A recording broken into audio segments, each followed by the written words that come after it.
is up, everybody? Welcome into episode 15 of I'll Say This with Chris Castellani. I am your host, Chris Castellani. Thank you very much for tuning in today. I thought episode 14 was the best episode that we have done so far. Y'all know that I'm very critical of my content and the stuff I put out there, but that one felt good. Hopefully this one feels just as good, though I don't think we have as much interesting news to talk about. We're going to start with the Detroit Lions, and I'm very open with what my areas of expertise, and I use expertise and heavy air quotes, are. And I've said multiple times, one of them is not the draft. I'm not a big draft guy. The only guy that I really know much about here is Pascal. And there were some people who were surprised by that pick, but PFF graded him out to be one of the best in college football last year at getting to the quarterback. Everybody else, I don't really know. I think the Lions right now are kind of, at least in terms of Brad Holmes' administration, are in a bit of a honeymoon period where they're so far away that everyone you draft looks like a good pick because there's so many holes on this roster. I know that there are many people who believe that last year was some mild success for the Lions. It was a mild success because instead of being historically terrible like the 08 team was, they were just like baseline awful. That doesn't make me feel any better. The Bob Quinn, Matt Patricia era left things so barren in regards to the Lions roster, and they're trying to build from the ground up and plug as many holes as they can, and I give them credit for that. I've sang Brad Holmes' praises on many an occasion. I know there's been some people who have been upset with me saying, dude, play it safe. I have no problem with playing it safe, but you got to look at the state of the roster right now and understand that they got a long ways to go. Now, next year, things are going to change. Next year, your goal, because I don't think they're going to tank this season. Next year, your goal needs to be, how do we go about acquiring the best quarterback possible? Now, the Lions have a lot of draft capital. That could mean we're going to trade up to get our guy. It's possible. Could mean you trade for an already pre-established solid quarterback. And we're so far away. I mean, so much can change in a year. I don't know who's going to be available, right? We'll see. But I do think that for Lions fans out there, myself included, when you look at this rebuild, I think it's fair to believe that by 2023, you should be fielding a team that is competing for the playoffs. I'm not saying win 10, 11 games, but in week 15, 16, 17, you got to be in the running for a playoff spot. And I think what's going to end up happening in order for that to go down is you're going to need a quarterback at some point. And Jared Goff, I'm not going to say he's awful, but he's so milquetoast that I can't confidently say, oh, that's a guy who's going to get the Lions to the postseason. I know he was better in the latter stages of last year, but that's a very small sample size. So based on what I've seen, based on what I've read, pretty good draft class, not a whole lot to complain about. Next year, what you hope for is a small step in the right direction, and I think by year 3 of this rebuild, that's when you got to be thinking about fielding a team that is legitimately competing for something. Even if they're not winning something, just competing. And quite honestly, that's a credit to Brad Holmes and even a credit to Dan Campbell, because I figured when both of them were hired, it wouldn't be till year 4 where you're looking at being competitive. I think when you look at the outlook of this roster, year 3, that is a legitimate expectation. So good for them? Question mark. We're going to move on to the Detroit Tigers now, and obviously the Tigers now sit at 7-14. They lost 2 out of 3 against the Dodgers, and quite frankly, like the series they played against the Dodgers, even if this team was really competitive, I'd say, okay, fine. You lose 2 out of 3 in Chavez Ravine against what is the most talented team in baseball. You were able to salvage one, some really good pitching performances in that second game. Really some pretty good pitching performances throughout this series. That's not the issue. I think that's what's driving people nuts is, as of right now, the Tigers have the best bullpen in Major League Baseball. Very early, small sample size. I do think that'll change, but I want you to think about that. Like, when you think of what's the reason why the Tigers didn't win a World Series 2006, 2014? Bullpen. They lost themselves somewhere between 1 and 4 World Series titles because they could not properly field a legitimate bullpen. And now you got Jacob Barnes coming out of the pen and throwing darts. You got Joe Jimenez giving you meaningful innings. You got Michael Fulmer, who looks incredible. And I think that will be a discussion at some point this season of, like, do you give Michael Fulmer an extension? Because you look at his pitch data, this guy's one of the best relievers in baseball right now. I mean, that is one of the bright spots that this team has is Michael Fulmer and the bullpen in general. The bullpen's been rock solid. I will say until the cows come home, I do think at some point this offense, while it will never be above average, will find some semblance of consistency. I just don't believe, and maybe, again, I've said this before, maybe I'm just saving myself from torture, but I don't believe that Jeimer Candelario and Jonathan Scope are going to put up 500 OPSs the rest of the year. I can deal with slumps. Offenses, even the best offenses, deal with long stretches where they struggle. Baseball's a really difficult game. The one thing that I think drives people nuts and drives me nuts is the sloppiness. The Tigers yesterday lost a game 6-3. Now, 6-3 on paper, a loss to a Dodgers team when you have Walker Buehler on the mound for LA. No one's going to scoff at it, but there have been multiple games, quite a few already this season, where if this team just tightened the screws a little bit, if they were just a little bit less sloppy, they would not only be in the game, but they'd be able to win the game. And that's going to be a legitimate issue for the rest of the season.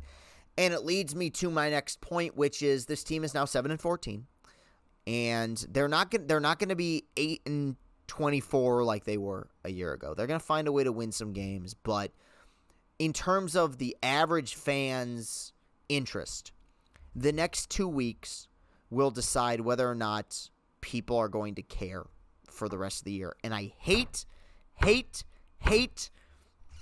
fucking hate the fact that this early in the season we got to talk about this. But they're 7-14, like I said. And the next 2 weeks you got a 2-game mini series against the Pirates, who are awful. I think they have a better record than the Tigers, but they're bad. I've watched them lately. I watched them against the Padres in the series. They're really bad.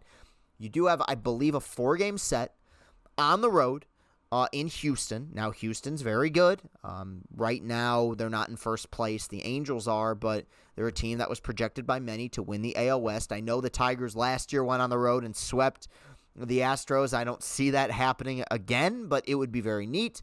You have a series against the Oakland A's, who are not good. I know, again, they've, a little bit of smoke and mirrors, but I'm sorry, the A's are going to fall apart. And then you have a series against the Orioles, and over the next month, you got series against Cleveland. Like, if you're going to find it, you got to at least show a pulse these next 2 weeks.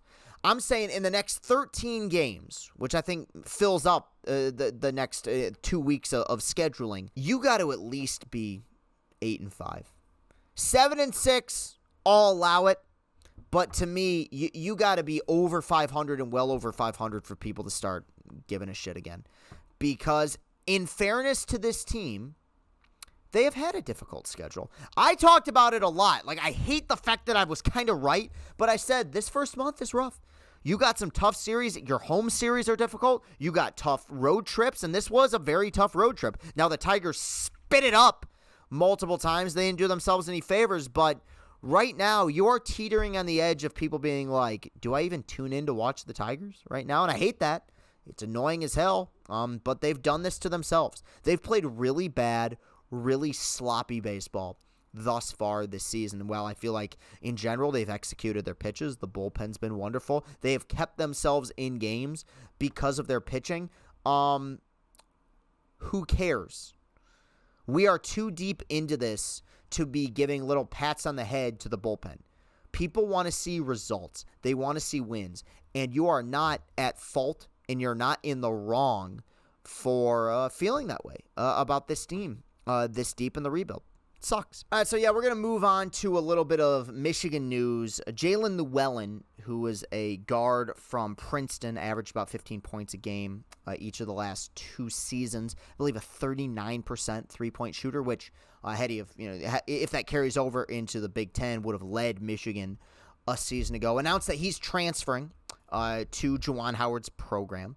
for next season. I don't have a huge opinion on this, mainly because this is like a 6 out of 10 for me. This is a player that you want on your roster. I'm not saying, oh my God, like what is Michigan doing? This guy stinks. No, he's good. He's good, and he's going to add things to this team that would not have previously been added if he wasn't on the roster. Part of it, and it's not Llewellyn's fault. I think he's a good player. I'm still very frustrated by the Terrence Shannon swing and miss, to be completely honest with you, and I don't blame Juwan for it. I don't blame the program for it. I blame admissions. Terrence Shannon just committed to Illinois, and I think that's going to change Michigan's season next year. This guy's a really good player, and he played at a major program. The one problem, and we saw it with Devontae Jones in a negative way, we saw it in Mike Smith in a positive way. There is such a substantial difference, and I know March is a crapshoot, and you see, St. Peter's, go to the Elite Eight and stuff like that. But Devontae Jones, it took him about 2 full months before he adjusted to Big Ten play. Mike Smith took him about a month. A guy like Chauncey Brown, it took him less than half a game. Right? I do think that if Michigan wants to maximize the most out of Hunter Dickinson's presumably final season at U of M, you would have been better off getting guys who right away can be plus guys. Now, dude, who knows? Maybe Llewellyn's going to be the guy right away. I hope he is. And I don't mean to knock him. I really don't. Like, he could be awesome. But based on, reading the tea leaves, seeing on things I've seen on social media by sources I legitimately rely on. I'm not talking about Wolverine fan 6969 on Twitter. I mean people that I actually legitimately trust. This is a so-so ad for Juwan Howard's program. Now, it led to some dominoes falling. Frankie Collins, who played some good basketball down the stretch for U of M a season ago, playing point guard when Devontae Jones went down late last season, announced he's in the transfer portal. I don't get this on his part. My theory is that Frankie Collins really believes in himself. And if that's the case, hey, good on you, dude. Like, shit, I wish I believed in myself. But I think he believes in himself to a point where he thinks that he's a 2-year player in college basketball. And I've said from the beginning, if I'm Juwan Howard, I recruit talent. I recruit my 4- and 5-star guys. You might have to work around things and adjust the roster a little bit. And obviously people are going to leave, but bring in talent when you can. But the one issue that you run into is that a lot of these guys, and this is true, people are going to say like, oh, you're being too hard on these guys, but I don't think I am. In the age of NIL and in the age of the transfer portal, guys don't want to really fight for spots anymore. 4- and 5-star guys especially, they don't want to have to compete. And Llewellyn is a guy who, by all accounts, is capable of playing the 1 and the 2. And I think that Frankie Collins got a little bit upset by that and felt like I don't believe I should have to fight for this role. And I believe Frankie Collins is going to be a wonderful college basketball player. I also believe that most Michigan fans' disappointment regarding his departure has more to do with what we believe he could be as opposed to what he is. Like, Frankie Collins made, I believe, 1 3-pointer a season ago. In the age of the 3-pointer, in the age of spacing the floor and making jump shots, like, for the most part, that's probably not going to fly in college basketball. And I think he would have developed a jumper, and I think he's going to be a very good player. But I'm disappointed by his departure, and I think he's going to go somewhere and be really good. But I was surprised by this. And there's been a whole lot of rumors being thrown around about other players. And Michigan's in a very tough spot with their scholarship position because they got a month until they find out who's going to be on the roster and who isn't. Obviously, you have Hunter back, and I think that's one of the reasons why I really commend Hunter's decision is that he's not testing the NBA waters. That scholarship is on the books, but you don't know if Moose is on the books. You don't know if Caleb Houston is on the books. And off the top of my head, my theory is that Musa leaves and Caleb comes back. I don't think either one of these guys should be even considering playing in the NBA, but that's how I feel. I'm not going to claim to be an expert on evaluating NBA talent, but like, this is mean, and I like this player a lot. Moussa Diabate had more punches thrown in handshake lines last year than he had 3-pointers made. I don't understand how that guy thinks he can survive in the NBA. Like, come back to school for 1 more year. Develop a jump shot. Caleb Houston, are the intangibles there? Yeah, he's got to put on about 20 pounds of muscle and be way more consistent both offensively and defensively, but I'm I'm ranting now. I don't like that players do that. Like, that's why I respect somebody like Hunter Dickinson who has the self-awareness to be like, yeah, I got to do more. I got to improve my game. I appreciate that.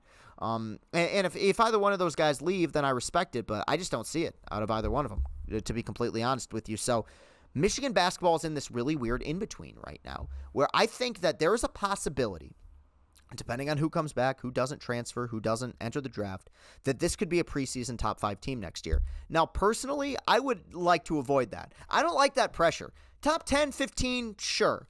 But I think there is a possibility that if everyone comes back, we're talking about a team that could be ranked really, really high, the same way they were last year. But I would prefer, to be completely honest with you, to be in a position like what the 2021 team was in, which is a lot of talent, undervalued talent, and you win the Big Ten and you go to the Elite Eight. I think that he'll deny this. I think Tom Izzo feels that way. You look at a lot of Tom Izzo's best teams, outside of probably the 2000 team that won it all, and probably the 01 team that made it to the Final Four the next year. A lot of those teams, from what I remember, were not like preseason top 5 ball clubs. 09, 2010, 2019.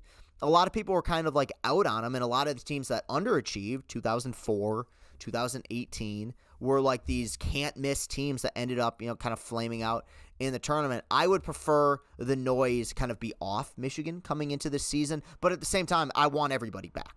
That's my hope. I want to see everyone back in a Michigan uniform, and obviously you're not going to have that with Frankie Collins. There's been rumors about a lot of players. There's been rumors about Terrence Williams. I just don't really get it. I don't understand. You add Llewellyn, and that's fine.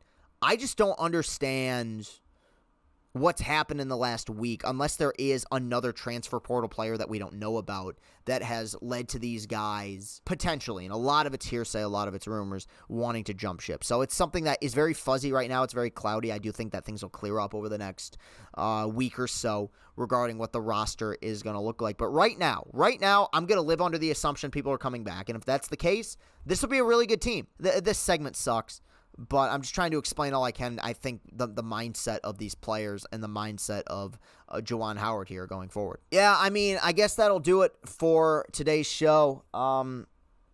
Frustrating show, and it's I'll put the brunt of it on my shoulders, but I think I speak for all Detroit sports fans here. How tired are we of talking about draft picks? How tired are we of talking about transfer portals? People leaving programs.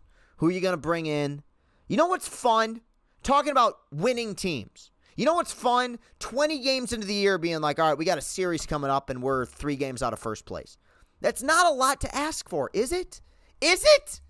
Maybe it is. You understand, I work for Barstool, obviously. You people know this is a Barstool-sponsored show. There's one person at Barstool who has to worry about this nonsense every year, and it's RDT. He's a huge Baltimore Orioles fan. Right? And the one team in baseball over the last 6 years who has a legitimate gripe beyond what the Tigers have towards their ownership and management is the Orioles. I get that. But, like, Hubs doesn't have to worry about the Yankees being potentially 10 games under 500, 30 games into the year. Carl doesn't have to worry about it with the Cubs. Clem doesn't have to worry about it with the Mets. The Mets! The fucking Mets! Are in first place right now. Smitty doesn't have to worry about it with the Phillies. I do. And I got to talk about draft picks. Man, I don't care about the draft. I don't want to talk about a 6th-round draft pick. We are early in May. I want to talk about a baseball team that's fighting for something. Can't do it. I would prefer, at this time of year, you know what I'd like to talk about? A basketball team that's in the playoffs. Hey, the Pistons are in the 2nd round. Remember that? Remember when the Pistons played for something? Remember when the Wings played for something? It's a foreign concept now. So I got to do a show talking about a point guard who averaged like 2 points a game last year who's transferring.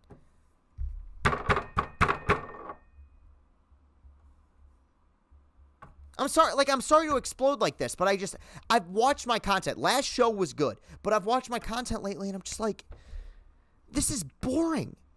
This is not engaging for the viewer. And look, a lot of that's my fault. I need to be more knowledgeable. I understand that, but how can you sell this? How can you sell, hey, man, they drafted a 5th-round safety out of Oklahoma State. Who cares? It's May. This is one of the best sports months in the world. And we're talking about the draft. We're talking about the Tigers are 7-14. They can't make a throw to first base.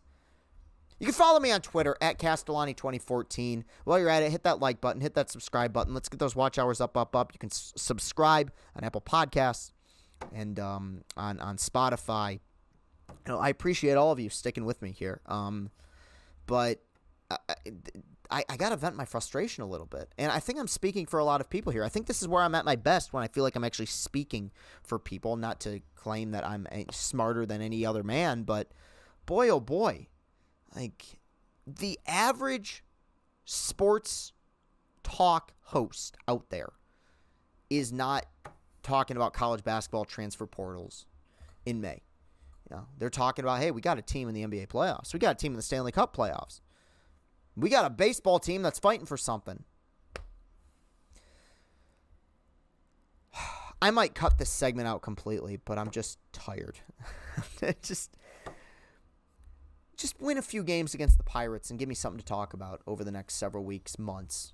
All right. That'll be a good start. I'm not asking for much. All right. Thank you for watching, everybody. I'm tired. I'm going to go to bed. All right. Have a good one, everybody. Thank you for tuning in. Peace and happiness. See you later.